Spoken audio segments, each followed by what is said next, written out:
Hi guys, प्रेरणाची दुनिया चॅनलमध्ये तुमच्या सगळ्यांचं स्वागत आहे। आज आहे 3 ऑगस्ट आणि आता झालेली आहे संध्याकाळची वेळ।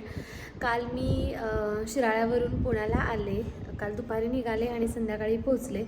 बट काल मला इतका उलटीचा त्रास झाला ना, मी काहीच शूट नाही केलं, निघताना पण शूट नव्हतं केलं आणि वाटेमध्ये पण मला इतकी ॲसिडिटी झालेली तर कंटिन्युअसली मला 3 उलट्या झाल्या। त्याच्यामुळे तर माझी काही एनर्जीच नव्हती नंतर शूट करायची। आज दिवसभर पण मी झोपलेलेच होते। तर आत्ता संध्याकाळी उठले, जेवण पण मी संध्याकाळीच केलं अँड आंघोळ पण आत्ताच केलेली आहे। आणि आता घरात खूप सारी कामं आहेत कारण 10 दिवस ऑलमोस्ट घर बंद होतं।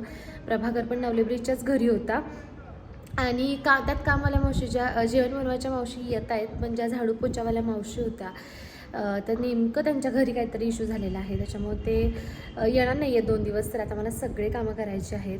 काल पण मी आलेल्या पहिला झाडून घेतलं आणि माझं असं असतं की किती पण काही असू दे, पण माझी एनर्जी डाऊन असेल आणि घरातली कामं पडली असतील तर मला राहवत नाही। असं होतं की पहिले ते कामं करून घेऊ आणि मला शांत बसणं पण होत नाही। आता सकाळपासून झोपलेले आहे तर आता फटाफट कामं करून घेते। आता आज पण मला झाडायचं आहे, नंतर देवपूजा बरेच दिवस झाले केलेली नाही, तर सगळे देव वगैरे धुवून घेते, देवपूजा करते। नंतर मला भांडे घासायचे आहेत, आता आज आणि उद्या मला हे करावं लागणार आहे। परवापासून मावशी येतील, तर तुम्ही ब्लॉग कंटिन्यू करा। सो गाईज, आता माझं झाडून काढून झालेलं आहे। आता देवपूजा करते आणि त्याच्यानंतर भांड्याचं काम करते। खूप दिवसांनी देवपूजा करणार आहे। सगळ्यात आधी मी देवाऱ्यातले देव काढून घेतले आणि त्याच्यानंतर देवारा स्वच्छ पुसून घेतला। तसा माझा देवारा खूप छोटासा आहे आणि देव पण जास्त नाहीत। आपले जे म्हणतात ना, घरातले मेन देव असतात ते सगळे नवले ब्रिजच्या घरी आहेत। सो मग मी इथे जास्त देव ठेवलेले नाहीत। 1-2 गणपती, 1 कृष्ण, 1 अन्नपूर्णा आणि आपला कलश आणि नारळ एवढंच माझं देवाऱ्यामध्ये आहे।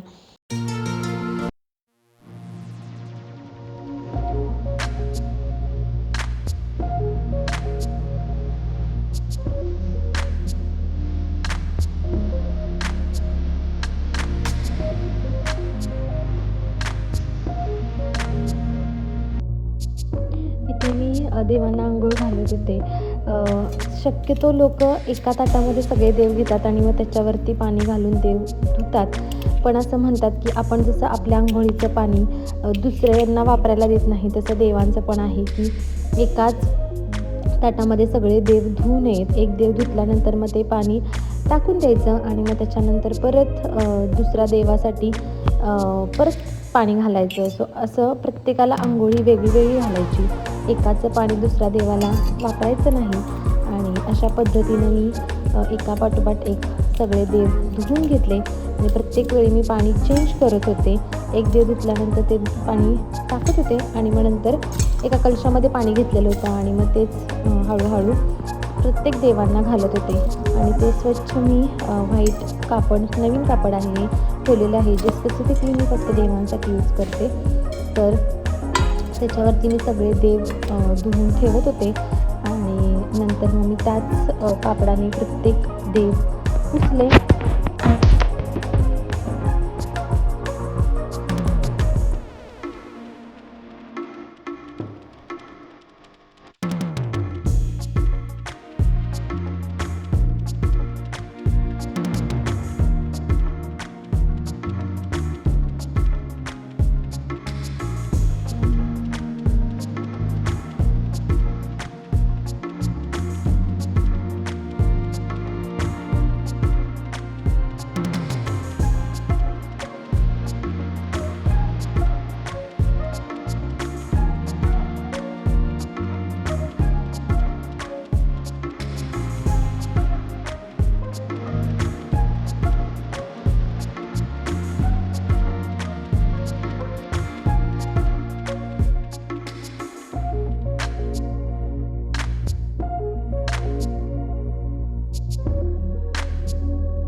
इथे मी देवाला नमस्कार करताना रोज एक गणपती स्तोत्र म्हणते आणि एक महालक्ष्मीचा मंत्र आहे ते म्हणते आणि त्याच्यानंतर देवाला एवढंच मागते की मला चांगली बुद्धी दे.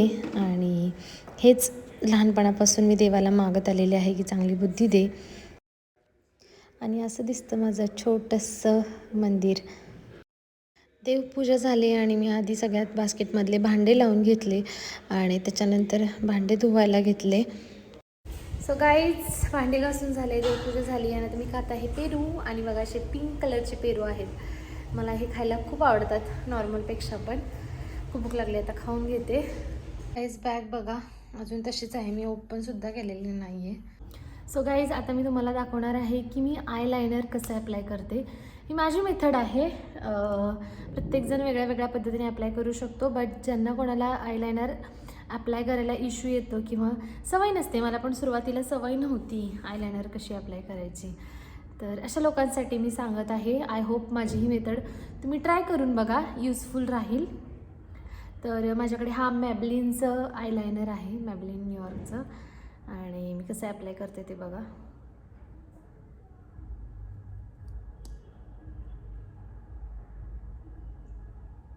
मला खूप जाड आयलायनर आवडत नाही, बारीक कसेच आवडतात. तर मी काय करते, आधी सेंटरपासून स्टार्ट करते लावायला, त्याच्यानंतर इकडून घेते.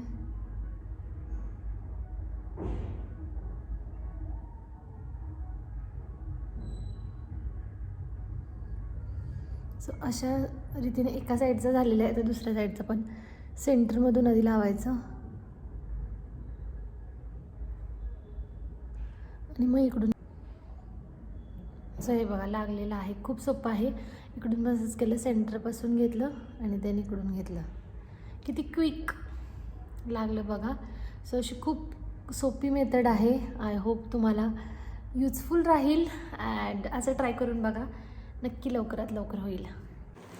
सो गाईज, आमचं झालेलं आहे जेवण. प्रभाकर आला ऑफिसमधून, त्याला यायला 9:30 वाजले अँड त्याच्या आधीच मी थोडं 9लाच जेवण घेतलेलं. म्हटलं वाट बघण्यात मग भुकेचं टायमिंग निघून जातं. त्यानंतर प्रभाकर आला, मग त्याने जेवण केलं. आज होती जेवणामध्ये भुर्जी, चपाती अँड आता ऑलमोस्ट किती दिवसांनी, 10 दिवसांनी भेटलो ना आता. आणि प्रभाकरने फुल त्या टाईमचा यूज करून घेतला. जेवढं त्याला मित्रांकडे जायला भेटत नाही तेवढं सगळा एन्जॉय करून भेटला. असं नाही की मी त्याला मित्रांकडे जायला थांबवते, प्रत्येक वेळी जात असतो तो, बट त्याला नाईट आऊट मारायला भेटत नाही मित्रांसोबत, किंवा पाहिजे तेवढं बिंदास फिरायला जमत नाही. 3-4 तासांनी घरी यावं लागतं. सो ते त्यानं फुल करून घेतलं. सो आता मी 10 दिवस नव्हते. कसं वाटलं मग? खूप दिवसांनी, म्हणजे मी एवढ्या दिवस गेलेले. खूप शांत होतं घर. मेन म्हणजे तू बोलत असतेस नेहमी, आणि तसं तुझे व्लॉग यायचे तर त्यामुळे एवढं काही वाटलं नाही.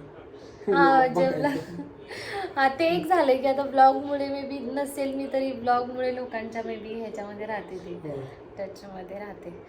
पण सगळ्यात बिग पार्ट नाही सांगितलंस तू, मी नव्हती तर तुझी एन्जॉयमेंट, परत तुला जे फ्रीडम मिळालं तसं तर असतंच तुला फ्रीडम. पण जरा जास्ती. हां, जरा जास्त, म्हणजे आता काय घरी लवकर जायचं टेन्शन नाही, काय नाही. आणि मम्मी पण काय, चला बाबा आता ही गेला, जाऊ दे पोराला एन्जॉय करून, काय बोलत नसणार मम्मी पप्पा. होय, झालं आता तेवढंच 2-3 दिवस. 2-3 दिवस, 10 दिवस होतं की. मग आता काय परत कधी जाशील? आता मी नाही जाणार लवकर. आता मला वाटलं हा म्हणेल तू नव्हतीस तर हा मी तुला मिस केलं आणि हा मला आठवण आली. तसलं काय नाही, त्याचं काही नाही, शांत वाटत होतं म्हणे, फुल एन्जॉयमेंट झाली म्हणे. बघा हे असं असतं.